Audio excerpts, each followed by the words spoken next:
This is the Star Wars podcast on TV Podcast Industries. We're talking about the 6-episode Star Wars animated miniseries Tales of the Empire. Wipe them out. All of them.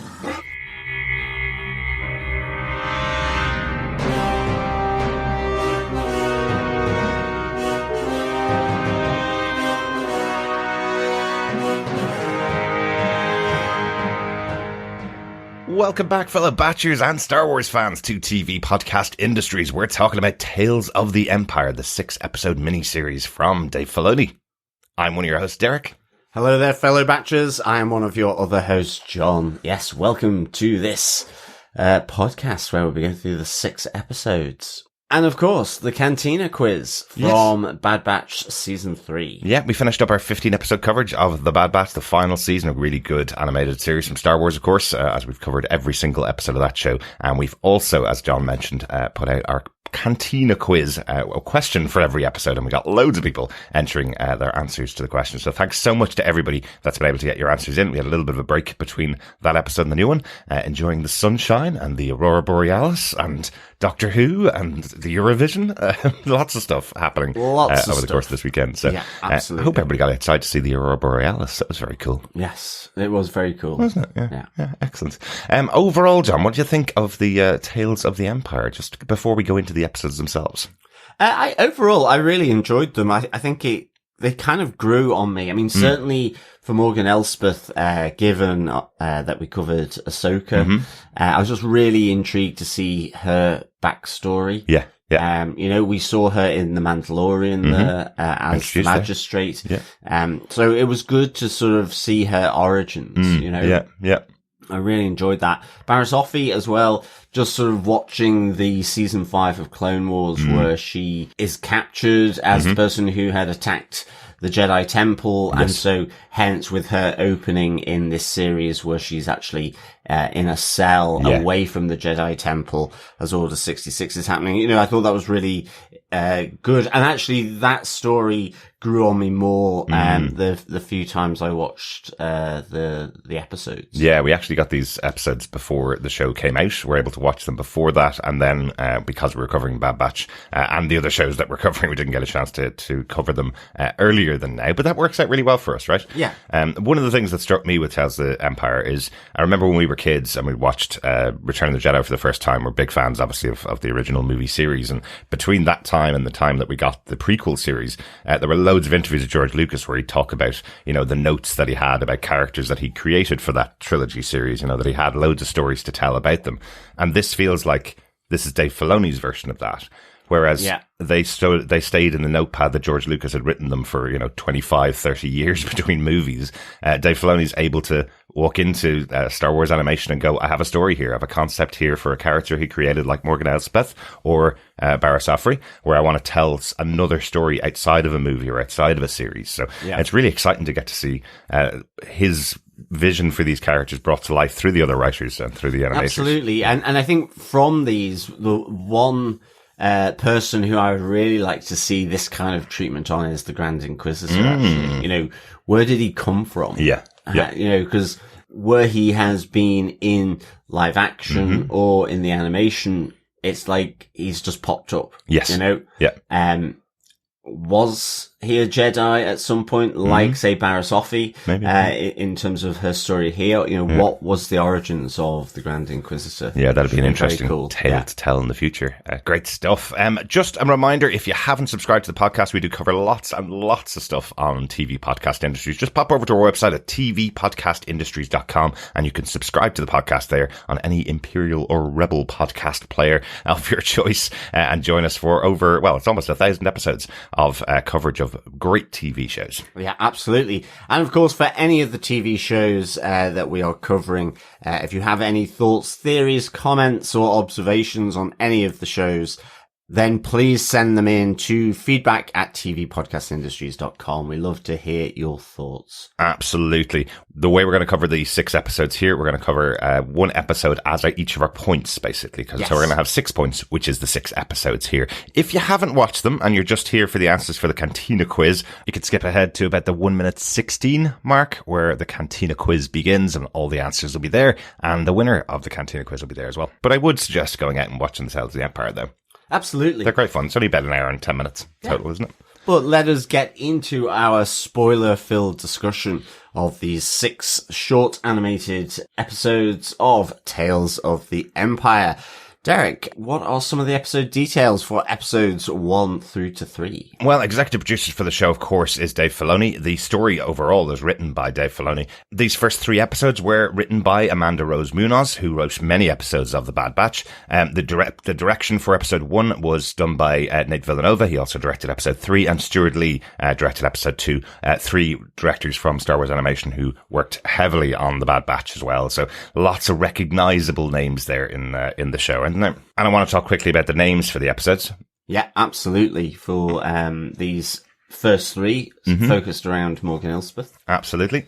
First episode is called Path of Fear. Second episode, Path of Anger. And finally, The Path of Hate, the 3 episodes, because these are directly tied to one of the quotes from Master Yoda from episode 1 of The Phantom Menace, where he calls it the path to the dark side.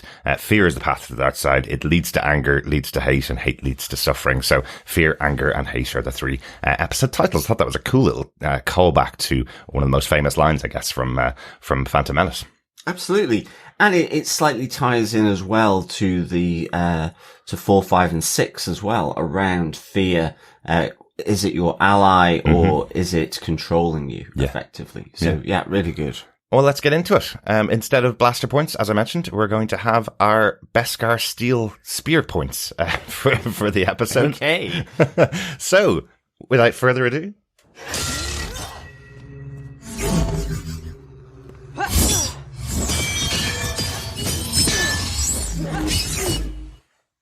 Beskar Steel versus lightsaber right there. Yeah, absolutely. That's our point. So our first one on Path of Fear. John, do you want to give the synopsis for the episode? Sure. On the planet Dothamir, after her Night Sister clan were massacred by a separatist battalion led by General Grievous, young Morgan Elsbeth is saved by the planet's mountain clan. Against the wishes of their matron leader, Morgan rallies some of the young clan members to battle against the remaining droids. But in the battle, the leader's daughter is killed and Morgan is sent away, knowing all she seeks is revenge. So the creation of Morgan Elsbeth here, really. Yeah, I mean, this is like total sort of annihilation of these Night Sisters here by the droids with an attack on Dothamir, and with a ominous General Grievous chuckling and coughing and spluttering as he's leading all the battle droids in the attack, and in particular his attack on Morgan Elsbeth's mother, who he kills, and which she witnesses as well. Absolutely. You know, I've always kind of liked General Grievous. I just love his voice. I think he's got a really good, intimidating voice as a member of the Empire and a leader of the droid forces. I think he's really interesting. It's an interesting tie in this one. I remember before the episodes came out, I checked out just Morgan Elsbeth's history, and this is actually the history that had been previously released or previously known about Morgan Elsbeth, that she was on planet Dothamir. Her entire clan were massacred because of what their involvement in the Clone Wars. The witches of Dothamir had been involved and had foiled a plot, I guess, of General Grievous and the Separatist army. So this was the retaliation attack, which was interesting that they didn't specifically tie that in at the beginning. It just opens with this massive battle on the planet Dothamir. I have to say, once again, the animation here was fantastic. I loved how it went through the plants and the layout of the planet of Dothamir as they're going through the battle, and as we see afterwards, the entire areas destroyed and leveled by Grievous and his troops. Thought that was beautifully animated, but seeing the difference at the end as Morgan Elsbeth is looking out over the destroyed planet, I thought was really interesting. Yeah, from the Mountain Clan's kind of village, who've rescued her. Like, there was a nice little sort of chase here by assassin droids, looking and going after Morgan Elsbeth, and there was a nice little moment of hide and seek in the branch of a tree. I kind of really enjoyed that, and her sort of getting a one-up on one of the assassin droids. But ultimately, the power of the Night Sisters here as sort of described by the matron of the Mountain Clan, has been broken by this attack, and their spells are fading. Yeah. We see actually her mum sort of lighting up two kind of scythe weapons with spells as she's fighting Grievous. Yeah, but it able to block the sabers, a lot of the time. Well, most of the time, yeah. But ultimately, again, you forget that Grievous has more than two arms. He does. So a little surprise lightsaber jab, which finished off Morgan's mother there. Mm-hmm. Yeah. But I kind of like this then, the clash of ideas ultimately happening in the Mountain Clan. You have the matron who's like, we must trust our path. Yeah. Where Morgan is seething from what she's seen. She is angry here. Even, as she's talking to some of the other younger people in the clan, here, the matron hears Morgan Elsbeth's words on her own daughter's lips. Love that. And it's kind of almost this immediate need for revenge based on the anger that Morgan has here, whereas in a sense, the Mountain Clan is kind of just retreating into their village, into the uplands, not going to engage with the droids, can see that the droid army is still searching for any survivors and so on.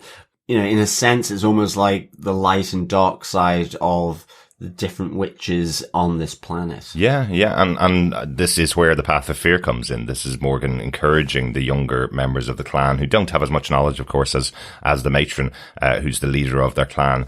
She's leading them down the path of fear. She's telling them this could happen to you, exactly what happened to me. And she's encouraging them to go down that path, to think of that possibility that something could happen. For war, for battle Exactly. with the droids here. Even though, as I say, this retaliation from General Grievous is because of something the Sisters of Dathomir did, not this Mountain Clan. They're not there to destroy everything. Not that they're good guys or anything like that, but they are there to destroy the Night Sister Clan, which they've done. So they are probably going to move off pretty quickly. Yeah. But in terms of bringing them along to get weapons to sort of almost go on the attack, I think is Morgan's particular point of view. Yep. I think for the younger members of the Mountain Clan, it's more having them in case, but they're spotted by a probe that calls in reinforcements to where Morgan has sort of gone to a stash of weapons.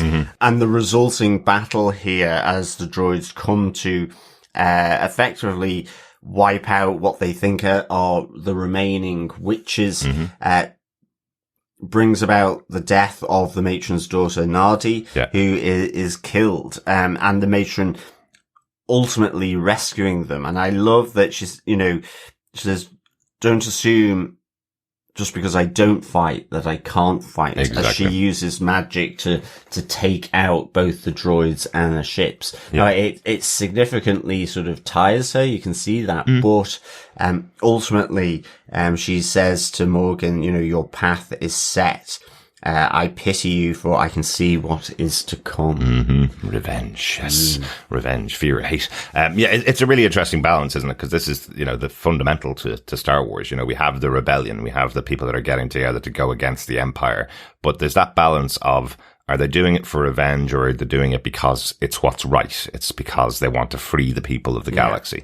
And there's that balance where they often talk about, and here we have it with Morgan Elsbeth. She is only there to take revenge. She's not there with that heroic kind of mentality of saving people, of saving other people. She is there to go on the attack. So yes, she is closer to the dark side than Yeah, the light, I guess, definitely. is the story. So I thought it was really well realized in this episode. Anything else about this episode you want to talk about, John, before we move on to the next one? No, nothing from me. Just want to mention again, really cool to have Matthew Wood back as General Grievous, and Morgan Elsbeth herself, the actress Diana Lee and Santo, plays the character of Selena in this episode. She plays Morgan in the other 2 episodes, but Kathy Ang plays Morgan in this episode as a much younger character. But she did get to appear in the episode, at least her voice did, which is quite cool. So she does appear in all 3 of these episodes. Yeah, as I say, great to have General Grievous back there too. Cool.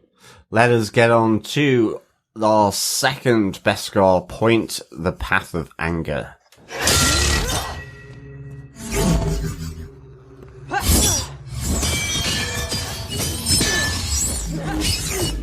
Yes, the Path of Anger, as Morgan Elsbeth becomes a magistrate. What does that mean? What's she doing? John, do you want to give us the synopsis for this one? Sure. Aboard an Imperial Star Destroyer, Magistrate Morgan Elsbeth tries to sell her newly designed fighters with added shields to the Empire, but she quickly learns they just want access to the resource-rich planets in her star system.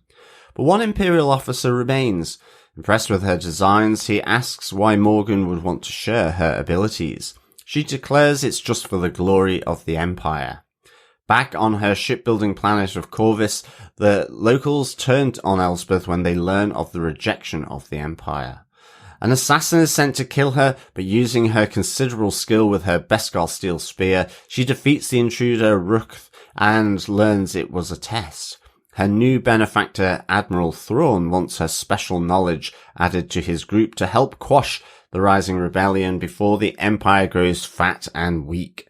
Driven by revenge, Elsbeth offers her strength in exchange for the power of the Empire. Thrawn accepts with the gift a portion of his fleet to help carry out her plans on Corvus. Ooh, Grand Admiral Thrawn, of course he was going to appear Admiral in here. Thrawn. Oh, of course, yes, Admiral still. He's not reached Yes. Grand Admiral just yet. That's true. Yeah, this was really good. I love this episode just because, we've seen their alliance effectively in Ahsoka and back in The Mandalorian when Ahsoka went to Corvus and had her own battle with Morgan Elsbeth, she was there looking and trying to get intel on Grand Admiral Thrawn. So this is, again, it's another nice little origin happening around how this alliance between Elsbeth and Thrawn came about. I do like the fact that this new fighter that Elsbeth is pitching to the Empire, we have seen in Rebels being developed by Admiral Thrawn. Like he's kind of impressed, or he sends his captain Pelion Yes, Captain to Pelion, yeah, so too, exactly. So I like there's that little tie-in there around these fighters. I think he has notes on how she can improve them further to make them cost effective.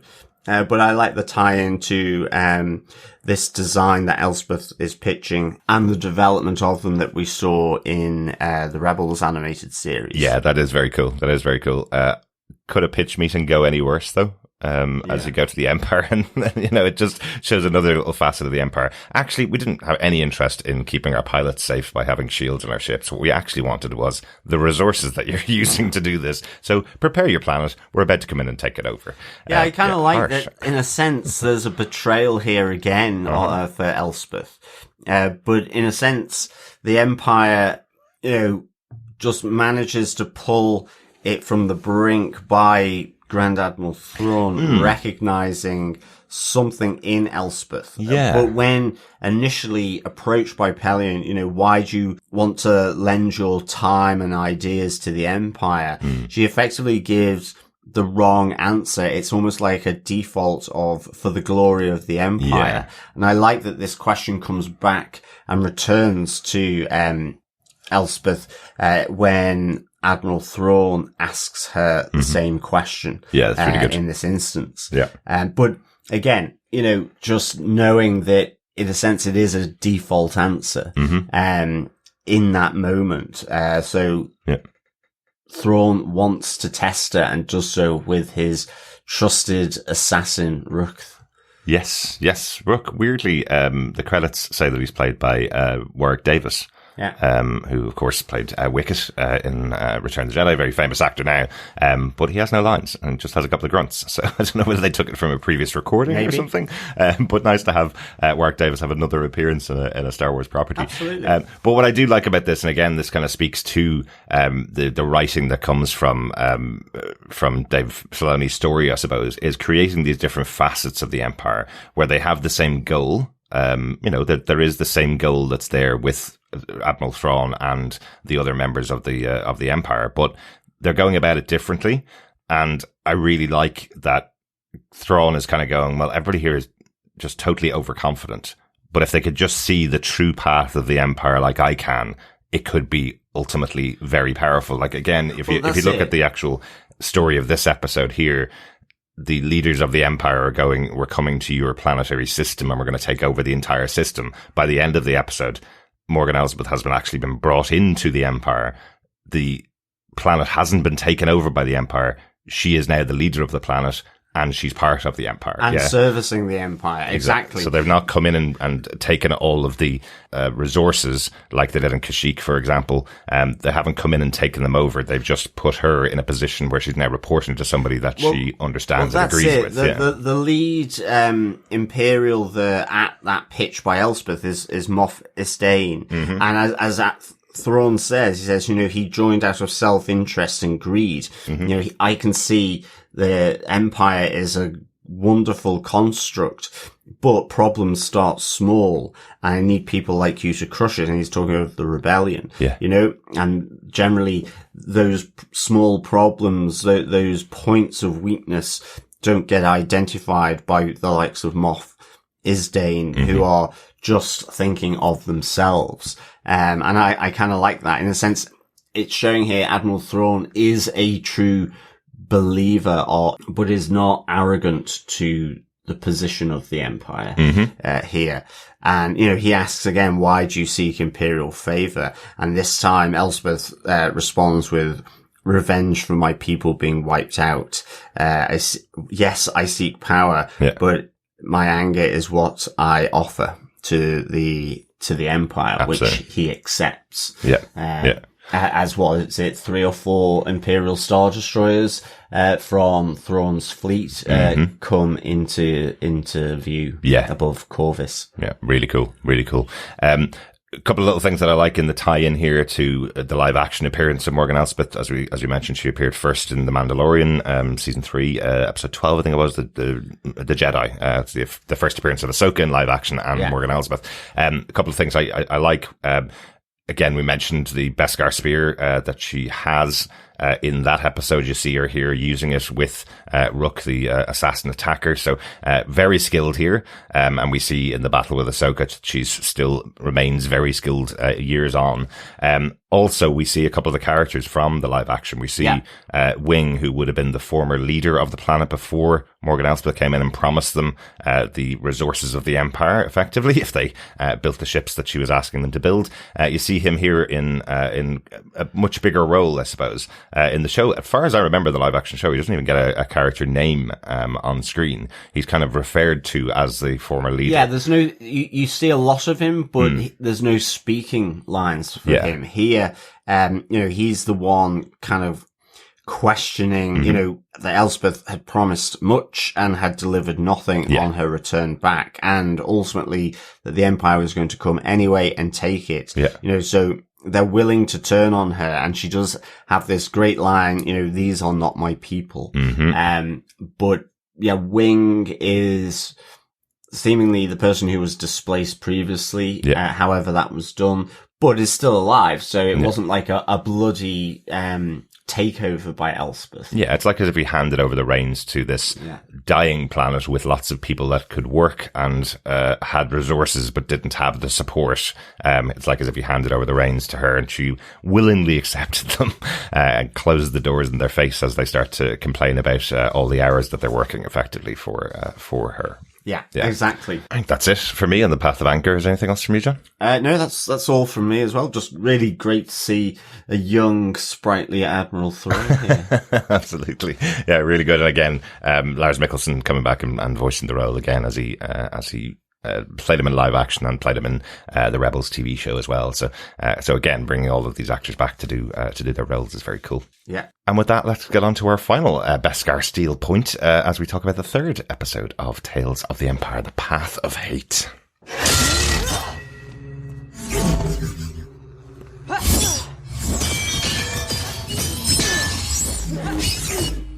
And we move on quite a bit of time here to the fall of the Empire, which is post Return of the Jedi, right? Yeah, the New Republic is here to visit. Exactly.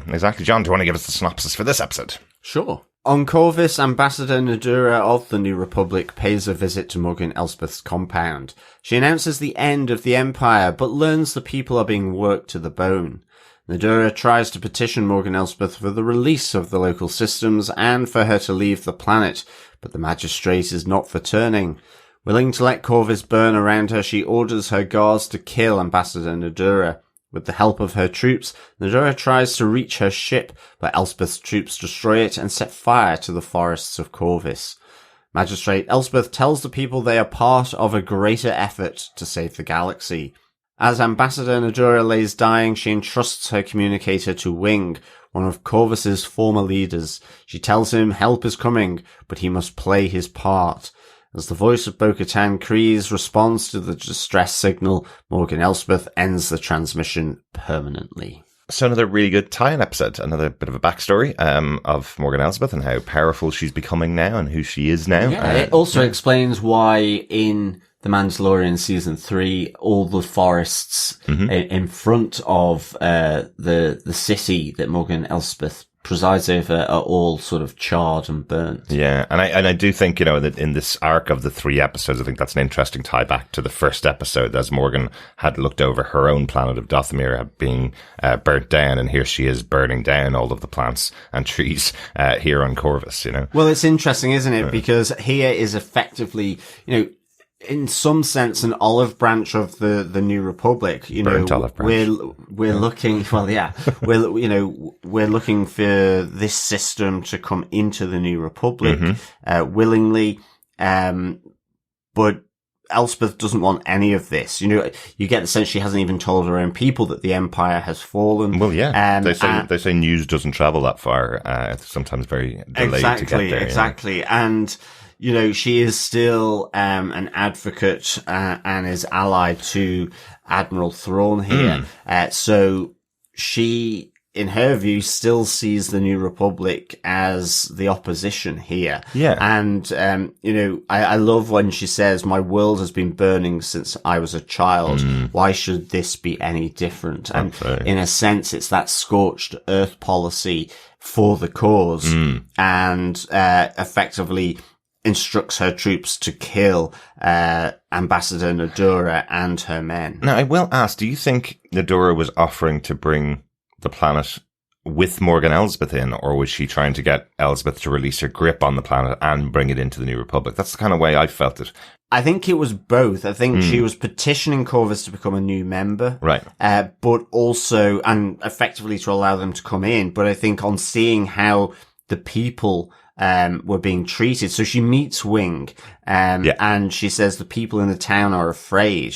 We've just been kept working. Yeah. That idea of working, her populace to the bone. Yeah. And so all of a sudden Nadura's, I think, pitch changes. So she demands that she releases her hold on the local systems. And if not, then she'll be arrested. So please step down willingly. So I think it kind of shifts. Yeah, we learned that Nadura used to be from this planet. She was from Corvus and went off to join the Republic, kind of in response to how Morgan was treating the people of the planet. So maybe she's coming back hoping that the planet is going to be in a better place. But when she learns it's exactly the same as it was when she left, she wants Elsbeth arrested, but hasn't brought along enough guards with her, unfortunately. No, not really. Yeah, that's it's a real good battle, I suppose, as we see Morgan takes the first shot effectively against some of Ambassador Nadura's men.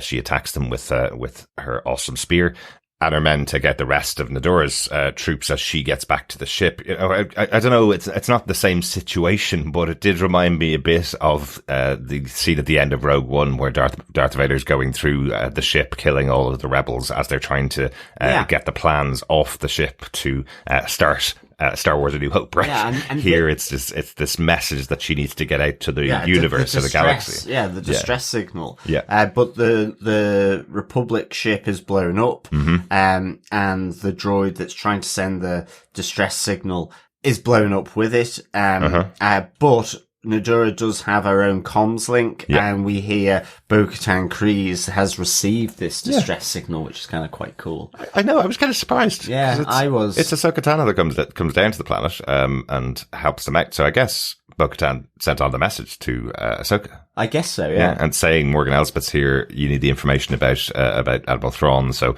come down here and get it from Morgan Elsbeth, I guess. Yeah. Yeah? I guess so. But ultimately, the receiver is destroyed by Elsbeth, her spear. Yeah. And, effectively, she tells Wing to... Because Wing goes out to Nadura and she says, stay hopeful, someone will come. But equally, Elsbeth, seeing the receiver, destroys it and tells Wing to sort of stay in his place, really. Yeah. And if you look at the live action episode of Mando, when Ahsoka gets there, Wing doesn't do much other than maybe comfort his people. He's still very cowed after this. Doesn't expect that there is going to be someone that can save them from, I guess, the tyranny of Elsbeth. So he actually doesn't listen to the dying plea of Ambassador Nadura to hold out hope that something's going to happen. He just kind of gets saved, I guess, by Ahsoka Tano. Yeah. Just think it's interesting that... Well, and he becomes the new magistrate at the end of that. Afterwards, it's kind of rewarded to him. He comes back as leader of the planet, which I presume is what he gave up, as we said at the start of this arc, to Morgan Elsbeth. So, I don't know, I kind of felt like maybe if he had been running some underground resistance to Morgan Elsbeth during the period waiting for Ahsoka Tano to arrive, then maybe the message would have gotten through, but it's odd that he didn't really do too much. Well, in fairness, she had the town or the city pretty locked down. She did. I mean, she had all her guards. So I think she ruled for sure by fear, Yes, Iron Fist. And you see here, this is the path of hate. She hates everything to do with the New Republic. Certainly doesn't see the New Republic as being an alternative to the alliance she made previously with Thrawn. So absolutely. I kind of like how this goes. And hates trees. Yeah. Yeah, exactly. What did they ever do to her, John? What did they ever do to her? I don't know. What did you think of this arc, John, for Morgan Elsbeth overall? I really enjoyed it, actually. You could see how, that childhood trauma would release her along this path, to be honest. And I thought it was nicely done. And it's those moments along the way with Thrawn sort of, seeing her potential, rewarding her loyalty, and sort of, in effect, her really being brought into that notion of the Empire in a way to help her restore her Night Sisters clan. Well, which ultimately we see in Ahsoka. It's part of the reason of this travel to another galaxy is to connect with Night Sisters. Exactly. So I kind of really like that. So overall, for me, this was like 4.5 Sithy scythes out of 5. Very good, very good. Yeah, I like the story. I like the kind of filling in of Morgan Elsbeth's backstory. And I think it's a bit more essential because Morgan Elsbeth's been this shadowy figure that we didn't know much about other than a couple of lines of dialogue. So getting her backstory is a really good use of these shows, similar to the Tales of the Jedi last season where we had Dooku and Ahsoka's story, some of the elements that were filled in there. It was great to have this story filled in for Morgan Elsbeth. And I liked it more than I thought I would, definitely. I felt like going into it, it was just going to be a couple of things that we hadn't seen off screen, some, maybe cut dialogue, but I think the actual arc of her story was told really well. So, yeah, absolutely. Enjoyed it. Anything else about this arc before we move on to our second group of episodes, John? No, nothing from me. Well, then we'll take a quick break before we go on to our next group of episodes. Excellent. And here I do want to give a shout out to one of our other friends of the show, the Superhero Show. You may have noticed on TV Podcast Industries that we're not covering X-Men 97, the Marvel sequel animated show. But our friends over at Superhero Show are covering X-Men 97. If you're looking for a podcast, we highly recommend going over and checking them out.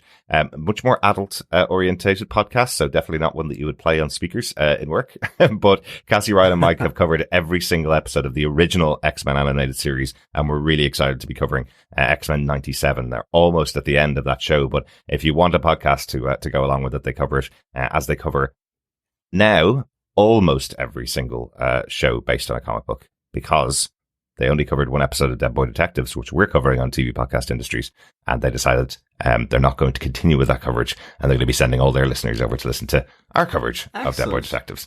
So we'll send you guys over to X-Men 97 on Superhero Show. You can check that out on popfilter.co, or just search for Superhero Show wherever you get your podcasts. Good stuff. And while you're over there, we also did an interview with Superhero Show a couple of years ago. So you may hear myself, John and Chris chatting all about TV Podcast Industries over there as well. That's true. Yeah, it's good fun. You're here because the Jedi failed the Republic. And now that they're gone, we must build a new coven to ensure the security of our empire. What empire? The Republic has been reorganized into the First Galactic Empire, Barriss. Out of chaos, Emperor Palpatine will bring order. But the task will not be easy. His vision must be protected at all costs. Prove yourselves worthy of this task today, and you may join us.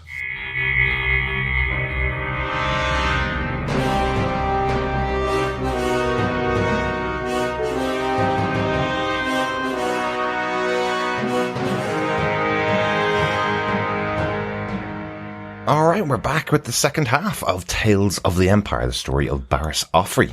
Yes, episodes 4 to 6 here, charting Barriss Offee's rise to the dark side, but also the realization, which is actually one of the episode titles. It is, yes. Am I one of the bad guys? Is that, I guess, the realization that she has? Exactly. At one point. Yeah.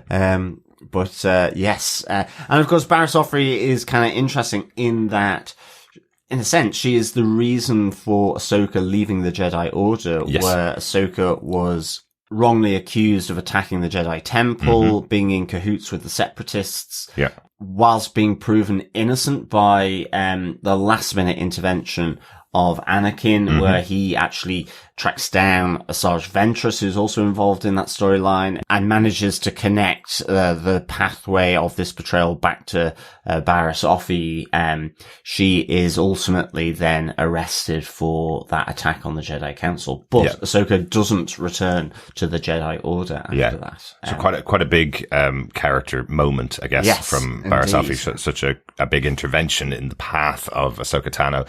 That's all in the Clone Wars season 5. I think it's the final episode of season 5. It's how that season ends, but kind of great to see her story continue after that and what happens to her. It's such an interesting idea, and we'll talk about it as we get into the episode, but such an interesting idea. As we often talk about villains on all of our podcasts, and the way that they're written nowadays really is they're not just bad, they believe they're in the right. And here we have Barriss Offee believing that she's in the right, getting punished for it, and then her path after that, where she believes she's the hero and then realizes that maybe she's not and needs to go back to the path of the hero. Yeah. Am I one of the bad guys? Exactly. Let's get into it, John. Episodes 4 to 6. Of course, as we mentioned before, the entire story for this 6 episode season is written by Dave Filoni, but episode 4 was written by Nicholas Antasio. Nicholas Antasio actually comes from the editing side of animation and movies. He worked on Black Panther as a lead editor for ILM, and now here he is with his first real credit. He has a short film that he did before, but this is his first writing credit, which is quite cool. Yeah, he had some really interesting career working on many sides of Industrial Light and Magic. It's quite cool. Episode 5 and episode 6 were written by one of our favourites from Bad Batch, Matt Miknovitz, who was the story editor for the entire 3 seasons of the Bad Batch. And the directors for the episodes are Saul Ruiz for episode 4, Steward Lee for episode 5, and Nate Villanueva for episode 6. Again, very recognisable from the directors of all the episodes of the Bad Batch. I think that's everybody, all the major directors for the Bad Batch that have had a part in this as well. Which is why it works so well as our sequel to our Bad Batch podcast, right? Yeah, it does really. I mean, and it's great having this continuity of people involved, I think, because you really get that sense. You know, it's so solid. Yeah. And it's really good. Absolutely. And hopefully we'll hear something very soon about what the next animated project that all these wonderful people will be working on for the animation side of Star Wars. Yeah, let's hope so. John, let's get into each of the episodes. So we have 3 episodes here, Devoted, Realization, and The Way Out. We'll start off with our points about the first episode, Devoted. So, John, do you want to give us the synopsis for Devoted? Sure. Barasofi awakens in her prison cell to the sound of battle on Coruscant. Order 66 has been enacted, but as she was expelled from the Jedi Order, she is spared their fate. She is visited by former Jedi turned Inquisitor Lin Rakish. Barriss is offered a rare opportunity because of her declaration that the Jedi were treasonous at her trial. She takes the offer and is brought to meet the Grand Inquisitor. She is in a cell with some former friends, Amar and Dante, but when one tries to walk away, he dies in an accident. Barriss trains with the Grand Inquisitor to extend her power beyond the teachings of the Jedi. He is impressed with how quickly she learns the ways of the Sith, but in her final challenge she goes one-on-one with the other trainee Dante and force chokes him, gaining her position as an Inquisitor and meets her new master, Darth Vader. The first thing that jumps out to me here is that there's lots more appearances from very familiar characters in these episodes of Barasofi. Yes, definitely. Yeah, it seems like much bigger characters in this first episode anyway. You know, people like the Grand Inquisitor, who we saw in live action in the Obi-Wan TV show, the appearance, I suppose, of the Inquisitors themselves, which we spent a lot of time fighting against in the Jedi games. Yeah. So we've seen a lot of these characters before, and also an appearance of Darth Vader is always big in these shows. Well, right? Absolutely. And I think this is actually really interesting because in the finale episode of season 5 of the Clone Wars, Barasofi is fighting toe-to-toe with lightsabers with Anakin Skywalker. That's right. So effectively, I'm there wondering, does Vader recognize her, behind that mask? I mean, there's no sort of nod or any indication of that, but it's interesting that she is introduced to her new master by the Grand Inquisitor at the end of this, after she's gone through the trials, with someone who she fought toe-to-toe against, in that episode. So I thought that was quite a nice little, sort of moment there in this episode. It was as well. It was. And of course, it calls back to, the fact that she was put in prison. She, does call the Jedi treasonous. She feels that they have lost their way. I think in the Clone Wars she talks about them losing the light that would have shone on the Jedi Order, and that they're moving into darkness. And so I love that the opening is where she is seeing the attack on the Jedi Temple from a distance in her cell across Coruscant.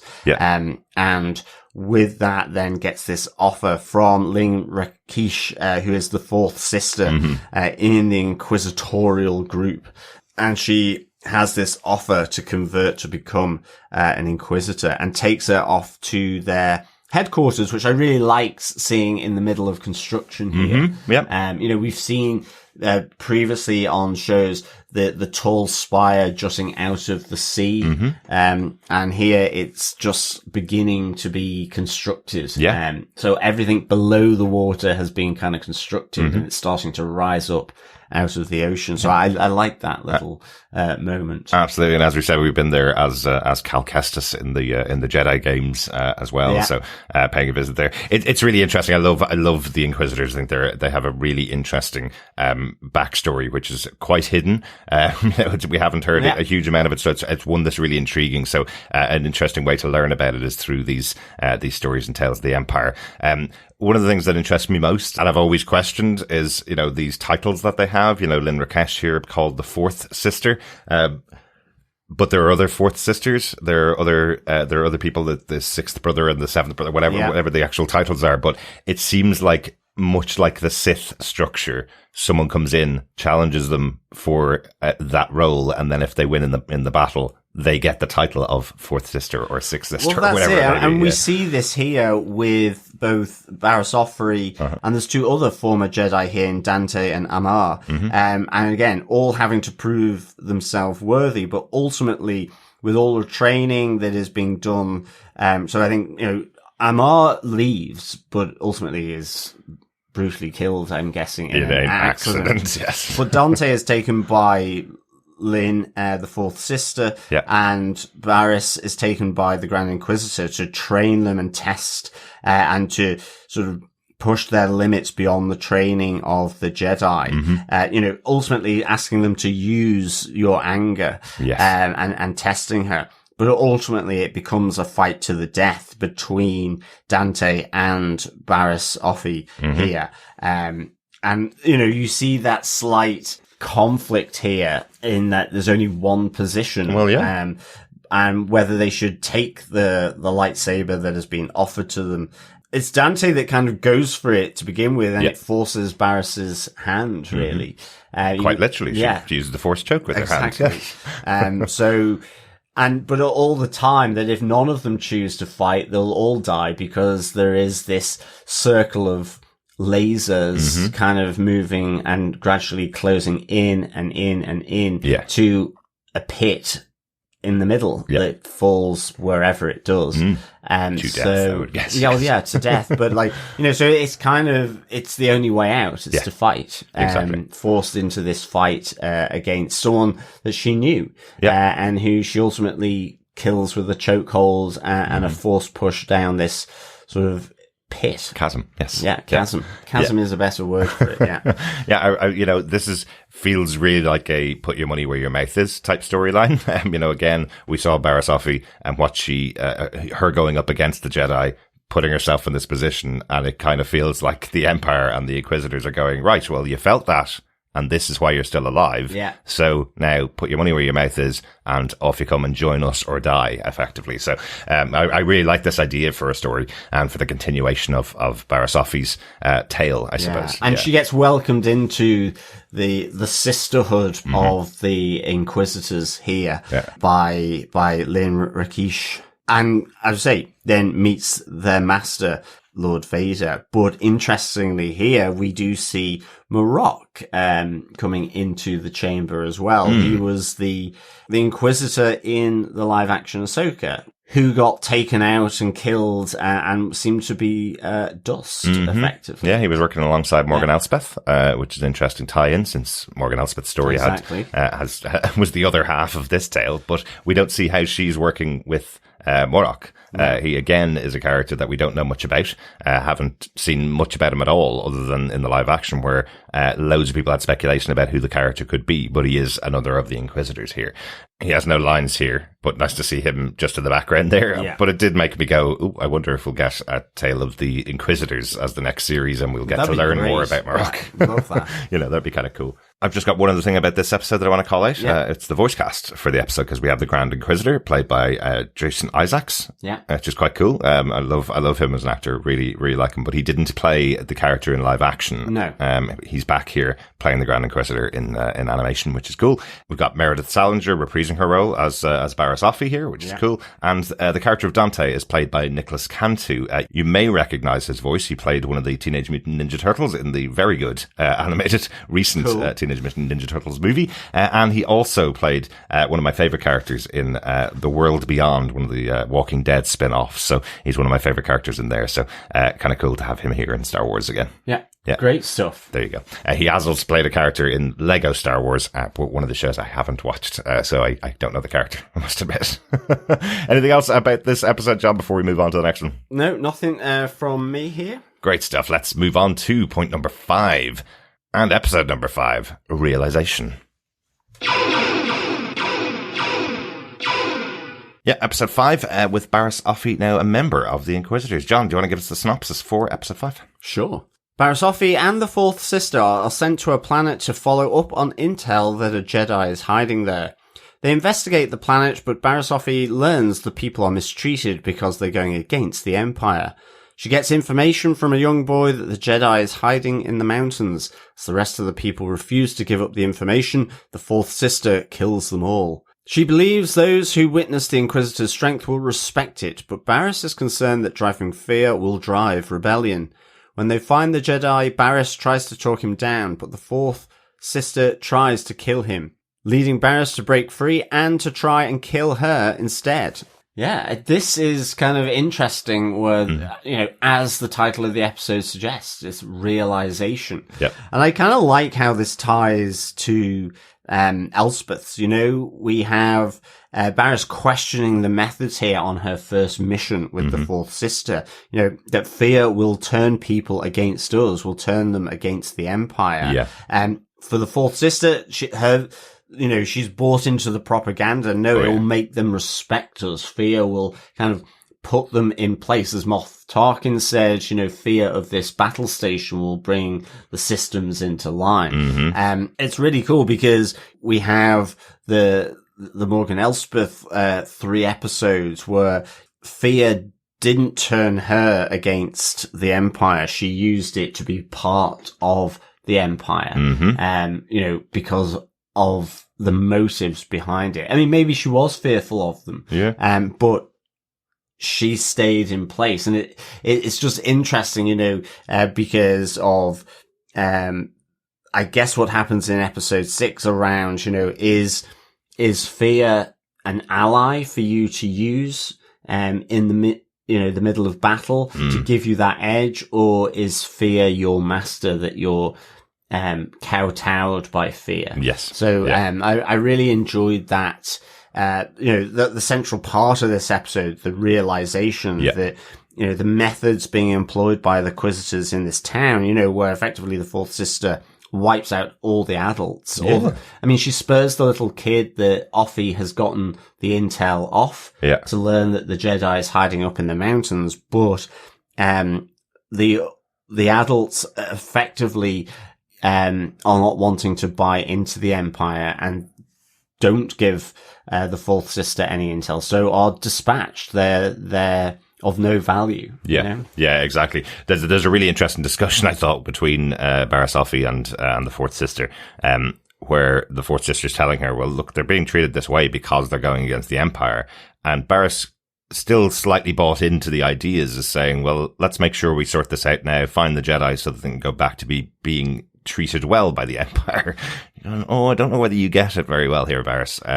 That's not what's going to happen. She says she can't understand how the Empire has allowed this to happen, because the village in itself is kind of pretty destroyed. It's mainly rubble. Exactly. It's seemingly, short on food, and most of the adult members of this village are all kind of hunkered down in the last remaining building that's kind of got a roof over it, really. Exactly. Yeah.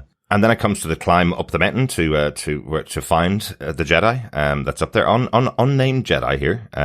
We don't learn the name of the character, but there is a bit of a battle there. But Barriss is trying to treat the Jedi here, as she did with the kid in the town, with some empathy to try and get them to go the way that they want them to go. They're trying to take in the Jedi here, in her mind, whereas in the Fourth Sister's mind, it is all about just killing and getting rid of all enemies, including the Jedi. She is there to hunt Jedi, not to encourage Jedi to be arrested and taken into custody. Yeah, Barriss is saying, when she is sort of dueling with him, is like trying to reason with him, make him surrender, so that he can be brought in. Whereas the Fourth Sister is, no, the Jedi are to be eradicated, because she's been kind of taken out by this young Jedi on the run, and Barriss has sort of stepped in to try and effectively arrest him, really. Yeah.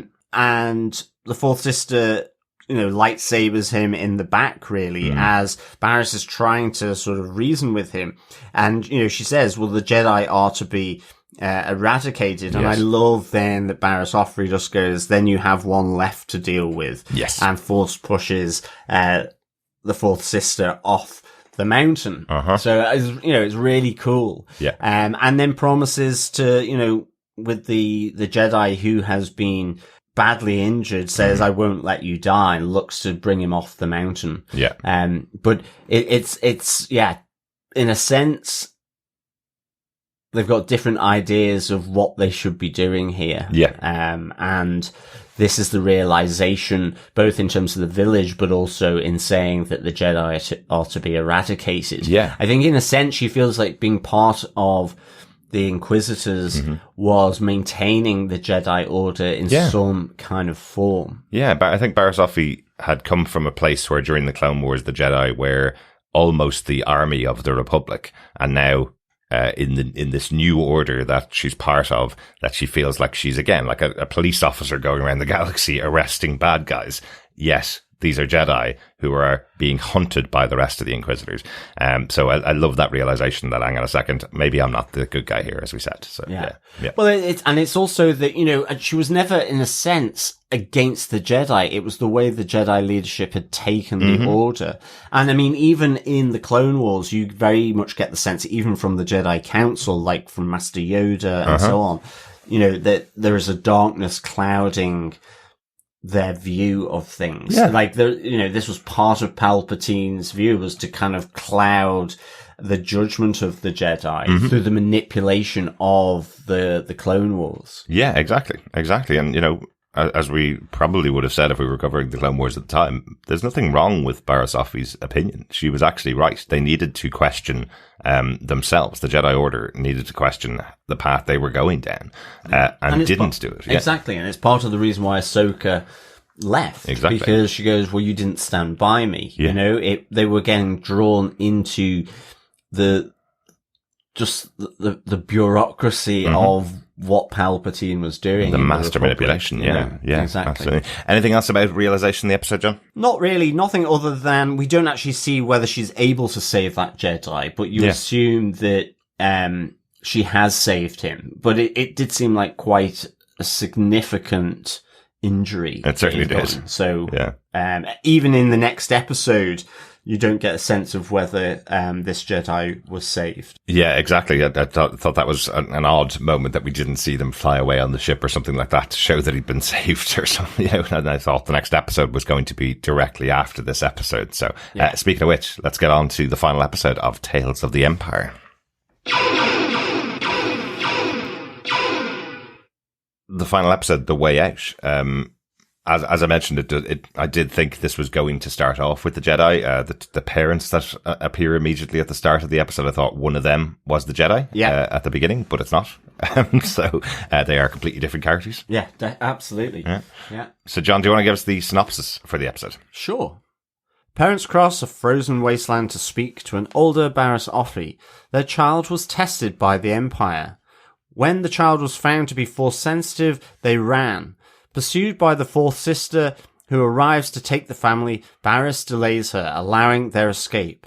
While trying to chase the family, the fourth sister gets lost in the caves below the planet.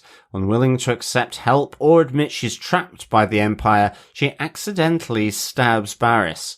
With encouragement from Barriss, she carries them both from the cave, taking back her name and frees herself from the Empire. Yeah, so quite a significant time jump here to kind of show this big change in Barriss Offrey. She's now left the Order, I guess, after having that battle with and is in the hiding. fourth sister. Yeah. And is in hiding as well, because when the fourth sister realizes she's confronting Barriss, she said, the fourth sister says, when she wasn't looking, she's found. So the fourth sister has been trying to find Barriss Offrey here, and Barriss Offrey is kind of sought out by these parents and is known as the healer. In this episode, a Jedi power that we know from the Jedi's, that they're able to heal people that are sick. So that is a Jedi power that we know of. So Barriss Offrey has turned herself to this almost mythical character because there's so few Jedi around. What I did like here, a little tie-in with the Bad Batch. Yes. Here. Yeah. The testing of children across the galaxy by the Empire to find out whether they're force sensitive or not. These parents get to run away, I guess, before a bounty hunter tracks down their child. But it's left to the Inquisitors to come and hunt this potential Jedi child. They've been going across the galaxy killing Jedi, known Jedi, I guess, from the Order. And now they're going to potential future Jedi. Yeah, and in the same way that you brought it up in the Bad Batch as well, Barriss here talks about the same happening under the Jedi, where as a young child she was also taken by the Jedi Order to be trained. You know, so in a sense, the same thing happening. One more to do with actually removing force sensitivity, or in this case, to try and use it for the experiments being done by Dr. Hemlock on Tantis, whereas the Jedi, seemingly, it feels like there's more of a choice, but whether there is, it's not, it's... Yeah, I don't think there is. I think that's one of the parallels I was drawing during the Bad Batch storyline, as you mentioned. It is just that thing of, it depends on what side you're on. Yeah. But the Jedi did do the same thing. They did remove children from their families. You know, there is that tale of Obi-Wan not even knowing if he has a brother or not. He thinks he slightly remembers a brother. That's what he was taken from his family. It's kind of like being forced to be a priest or a monk or a nun, I guess. Absolutely. You know? So it's that kind of similar type of thing, really. And I think George Lucas had always talked about that idea that the Jedi and the Sith are two sides of the same coin. That's why he always talked about the balance of the Force. You know, if you're selfish, if you're driven by fear and hate, then you move towards the dark side. If you're driven by hope and caring for other people, basically you'll move towards the light side, but there should still be a balance between both sides of the Force. So interesting that there is that call out here from Barriss that she was taken away from her family as a child as well. Yeah, exactly. And I kind of like here as well that Barriss ultimately, you know, in sort of slowing down,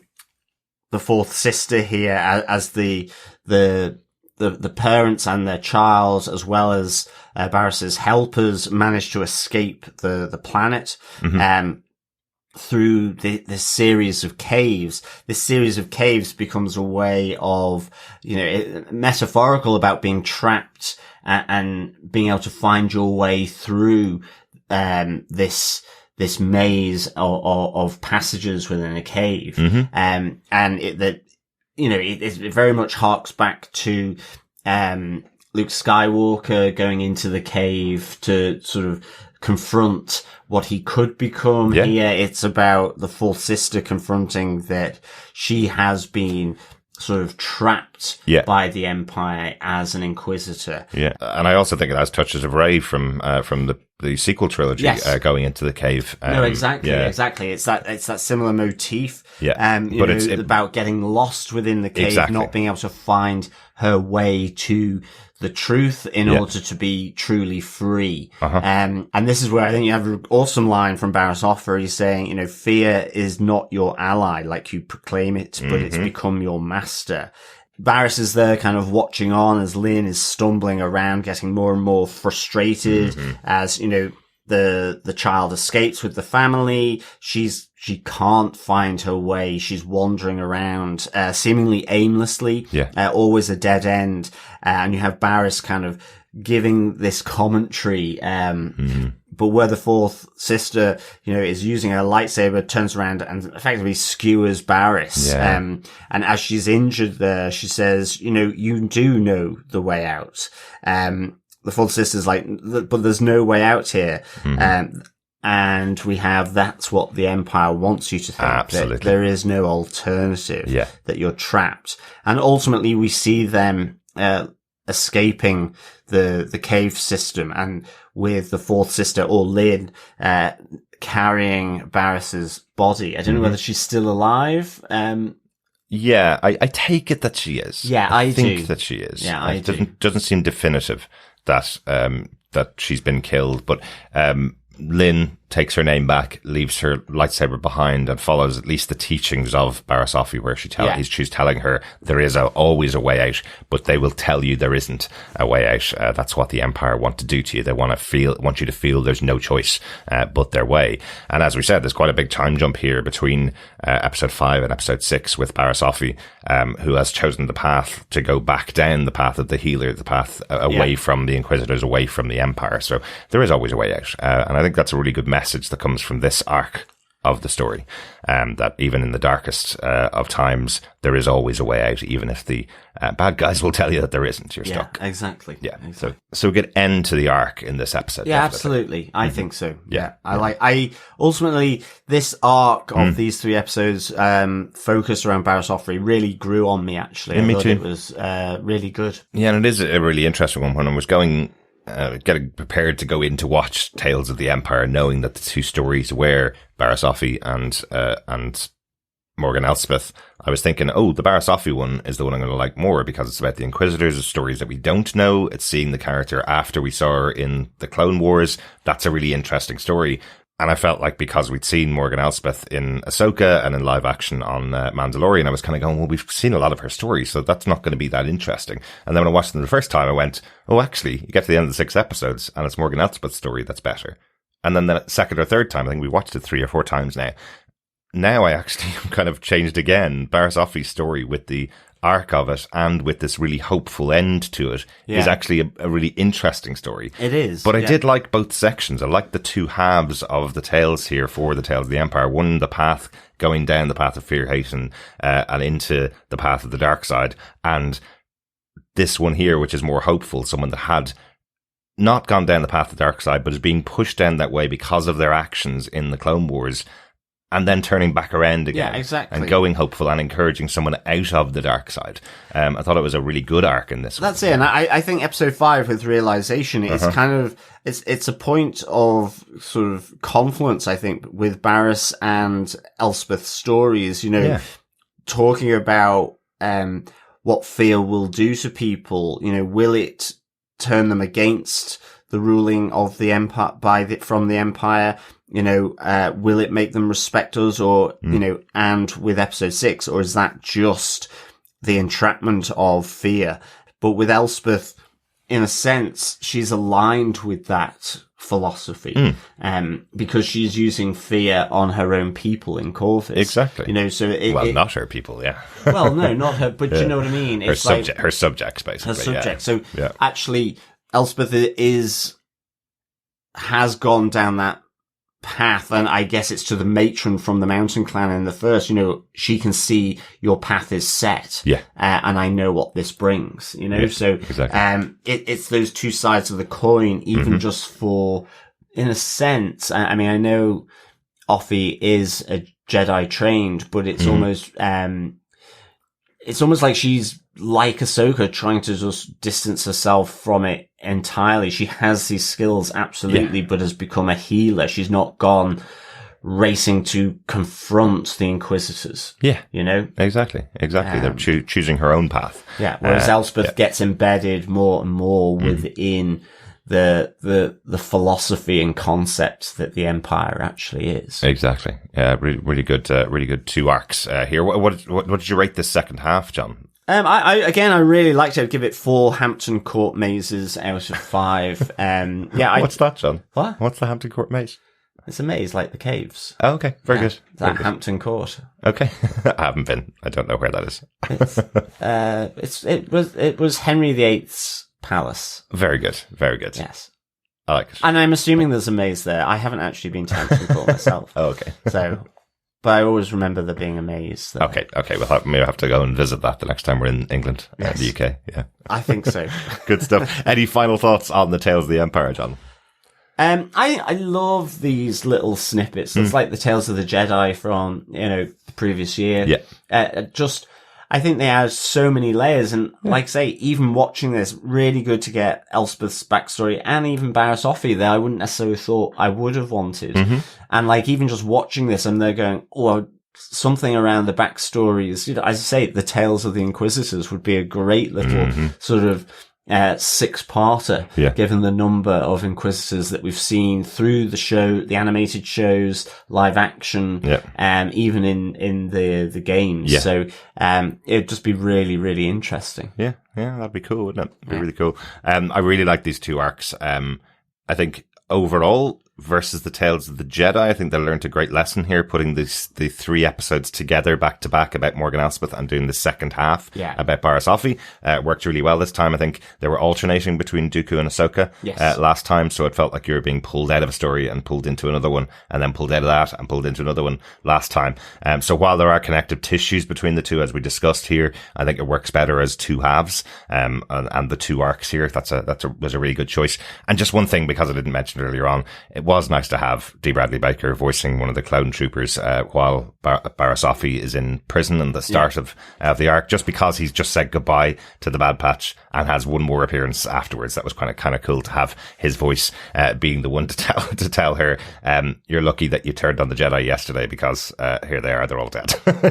Or a couple of months ago, whatever it was. But effectively, tomorrow you could be dead like all the rest of the Jedi. I thought that was kind of a cool line from the clone trooper outside her cell. But that's it for our thoughts on Tales of the Empire. We have got some feedback in from our fellow Batchers and fellow Star Wars fans. First up, over on Facebook, Dr. Bob Phillips had feedback on the Morgan Elsbeth arc. He says, this just goes to show again now, if you take a child of war, force them into siding with an aggressor, and flatter them with praise for destruction, you'll end up with a beautiful fortress and some gorgeous water features in the centre of a village, which exists largely to do your bidding. Well, absolutely. I think so.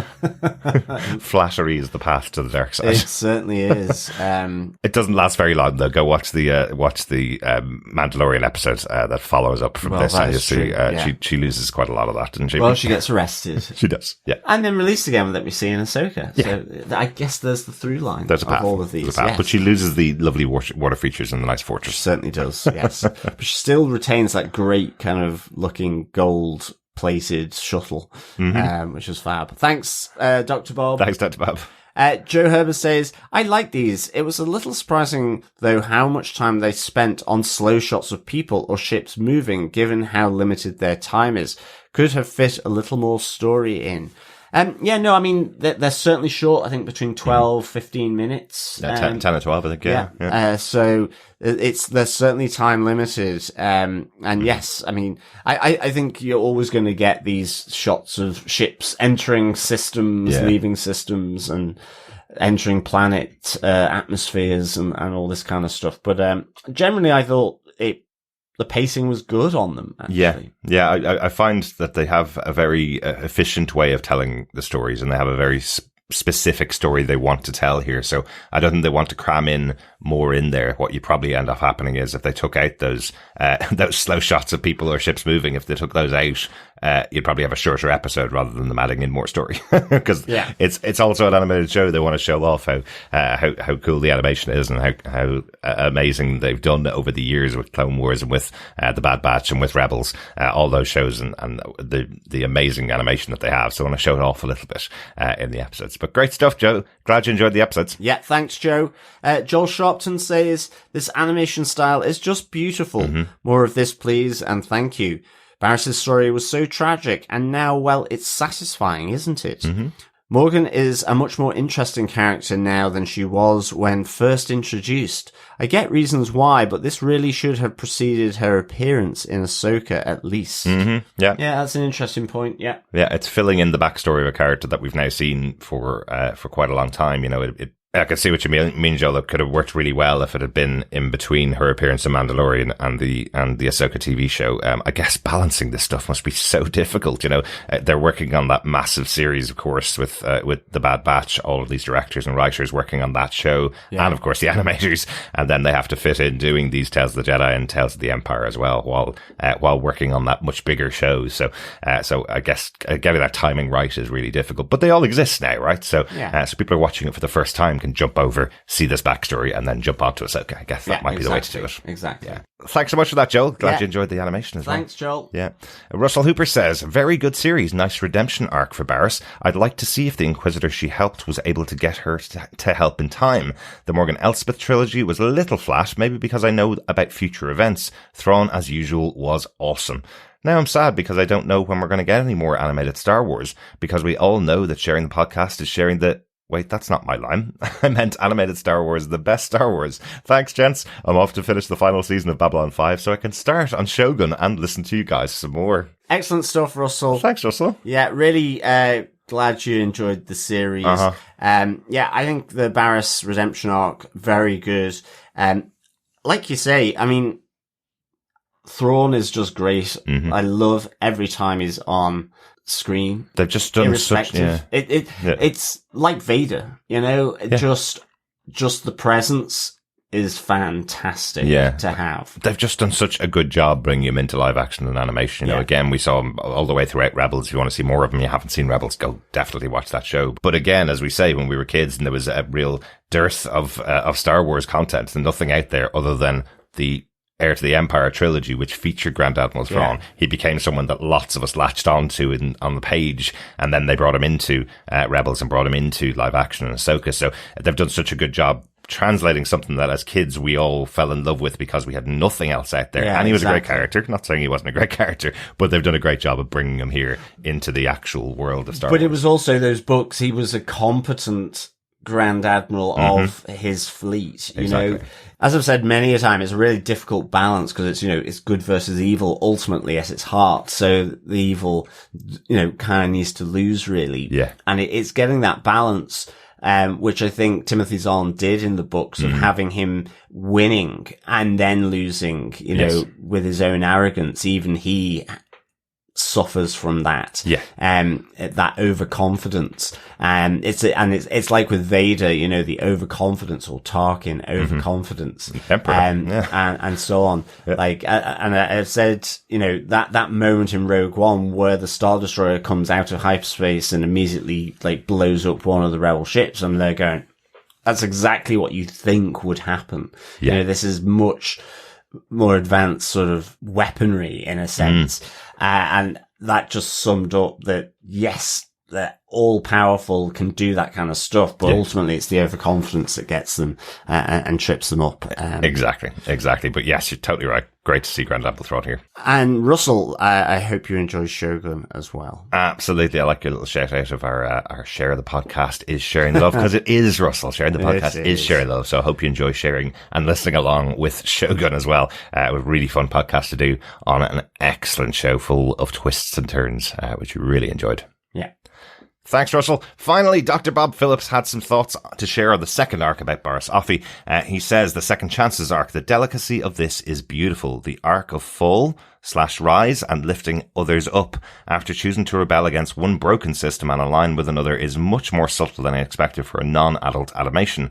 But as far as a reducing health inequities goes, setting your clinic in the steppe with only a bipedal hedgehog to direct the poorly is a truly rubbish choice. Yes, she's not exactly the greatest health system in the world there, as she sits off calling herself the healer in a very difficult to get to planet.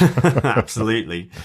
But you're totally right, Dr. Bob. I think the tale here is balanced really well. Yeah, it really does. Yeah, because I just expected this would be the tale of how she becomes a member of the Inquisitors, and it ends in darkness as she's got her helmet on and she's going out hunting down Cal Kestis or something, or other Jedi, that she has fully turned to the dark side and fully turned into a member of the Inquisitors. But here she is, not only redeeming herself, but also redeeming another person that had gone to that dark side.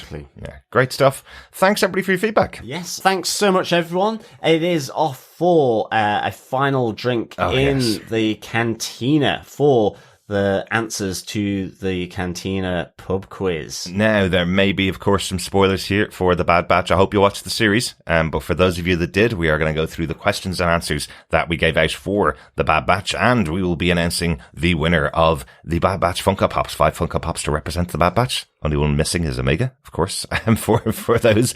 But hopefully you've watched the Bad Batch and enjoyed it, and can come and join us for this, because we also have a little bit of feedback on the end of the Bad Batch that came into us with the final answers for the Bad Batch Cantina quiz came in from Felipe, who said, "Hello, fellow Batchers. I really enjoyed this season of the Bad Batch. Hope we have new shows with the Force-sensitive kids that escaped with Emery Carr and with growing up Omega. I'm glad everyone who remains from Clone Force 99 managed to survive and get older.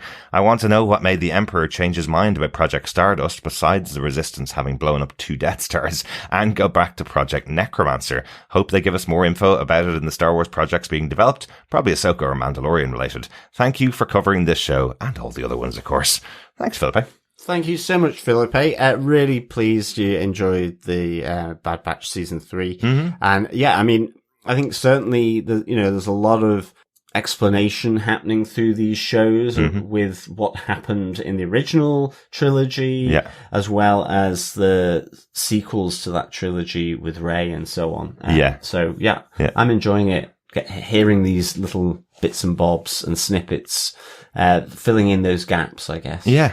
And as for the Emperor's change of mind going back to the Project Necromancer, I feel like he always kept that on the back burner in case something happened. Yeah, me too. I feel as though the Death Star kind of was pushed by Tarkin. Yeah, that's what at least the original one. Yeah, and that's what we were talking about on the finale of the Bad Batch, that it felt like he was coming in and going, right, let's redirect all the funds away from the project that the Emperor wanted in Project Necromancer and move them onto my project, Project Stardust.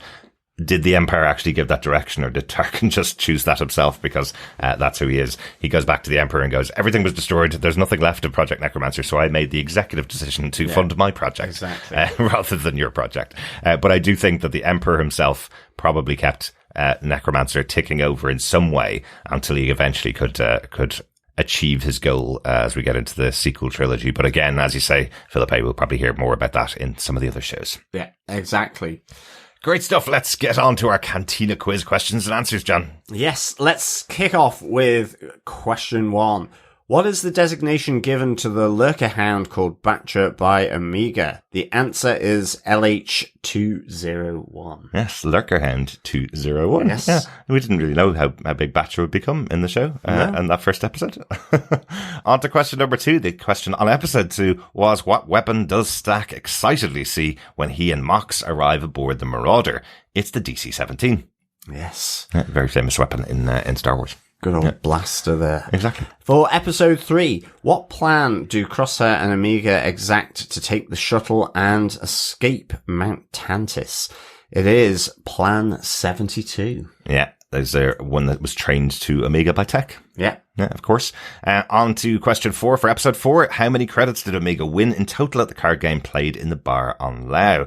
Now, a few people did unfortunately get this question wrong. And that's the reason why we had how many credits did she win in total, was because there was a little bit of complication as some of the credits were being taken back off her. She had to pay for other things and eventually ended off with nothing at the end of the episode, or thought she was going to end off with nothing. But the answer is 45,000 credits is what she won at the end of the card game played. Yes, exactly. Episode 5. What is Crosshair's target success rate down to as he practices his aim on Pabu? 53%. Wobbly hand takes it down. 47%. Absolutely. Yeah. Still over 50 though. So half of his targets are going to, or more than half of his targets are going to get a bit of laser blaster sort of between the eyes. Well, I think he was closer to 95% at times. Our episode 6 question was, whose recipe has Fireball cooked for the team and what modifications has he made? He cooked Gregor's recipe and he's made some spicy modifications. Spicy. That was an episode you weren't on for, John. That's why you're really confused by the question. Let us go on to question 7 from episode 7. What are the rendezvous coordinates for Echo to pick up the team? It is marker 025. Our episode 8 question, how many stun shots does it take to stun the target Silas Saris? Kind of a difficult one here. The answer was 4. 2 from Hunter, 1 from Wrecker, and 1 from Fennec Shand. Yes. Episode 9 question, what faction in the Clone Wars was Asajj Ventress allied with, according to Tech's record?